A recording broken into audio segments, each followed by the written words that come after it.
Mucocele formed by mucus extravasation phenomenon. Mucocele is a clinical term that includes mucus extravasation phenomenon and mucus retention cyst. It is a non-cancerous cystic space filled with seromucous fluid lesion of oral cavity involving salivary glands and the ducts. So mucocele, it's a clinical term which is used for both mucus extravasation phenomenon and mucus retention cyst. These both they differ in the pathogenesis and microscopic structure. So here is the cross-sectional view of the minor salivary gland. We can see the acini, serous acini, mucous acini. These secretions that travel open up into the oral cavity via the ductal system. So in mucus extravasation phenomenon, secondary to the rupture of the duct, there's outflow of the mucin in the surrounding connective tissue. This is the connective tissue. Since there's the outflow of mucin into the surrounding connective tissue, the connective tissue reacts by forming a granulation tissue around the mucin pool to contain the mucin pool into the connective tissue, which appears as a bump in the oral cavity.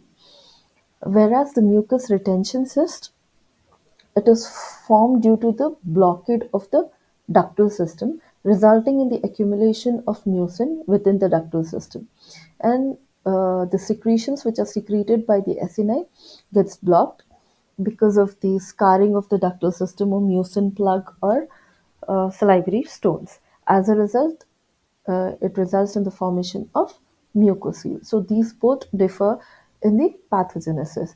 The mucocele which is formed via extravasation phenomena is not lined by the epithelium. Hence, it's a pseudocyst, where the mucocele formed through mucus retention phenomena is lined by the ductal epithelium lining. So it's a true cyst.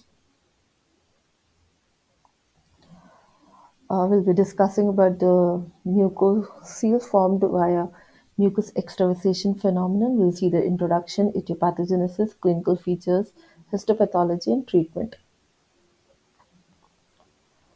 So mucocele, which is formed by a mucus extravasation phenomena, is a mucin-filled space in the submucosa formed due to connective tissue's reaction to the leaked seromucous fluid from the lacerated minor salivary gland duct, which clinically appears as a dome-shaped vesicle, mostly on the inner side of the lower lip. Etiology is, in most of the cases, it's a traumatic severance of the salivary gland duct uh, because of lip bite, cheek bite, or pinching of mucosa by tweezer or extraction forceps. A few of the cases, there won't be any history of trauma. So the pathogenesis, because of the secondary to the rupture of the salivary gland duct, the spillage of seromucous fluid in the surrounding connective tissue, the leading to the inflammatory response of the connective tissue. As an inflammatory response, the connective tissue forms a granulation tissue around the spilled mucin, leading to the formation of a pseudocyst, which is called mucocele.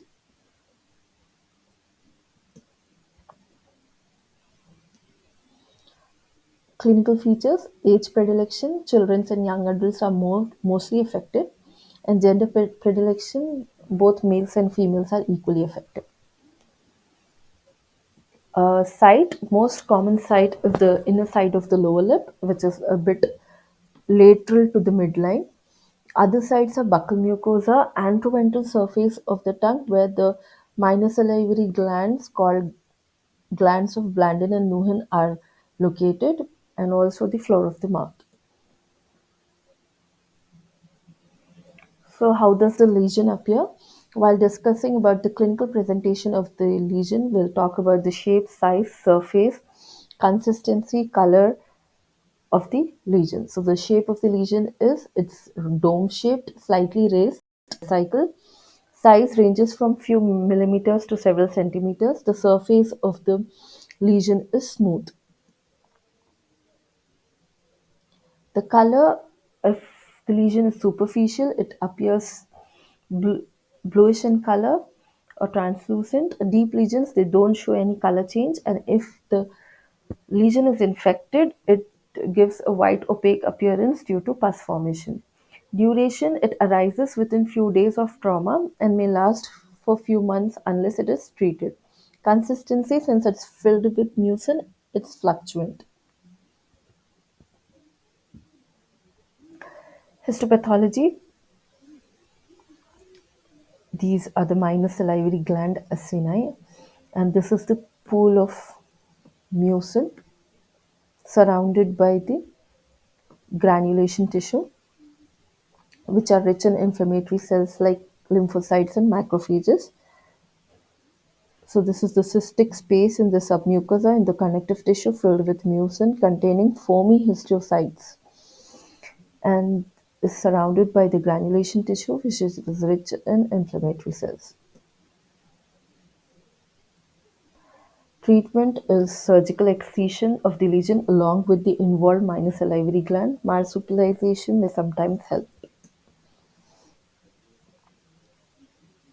Another interesting variant of the mucocele is a superficial mucocele.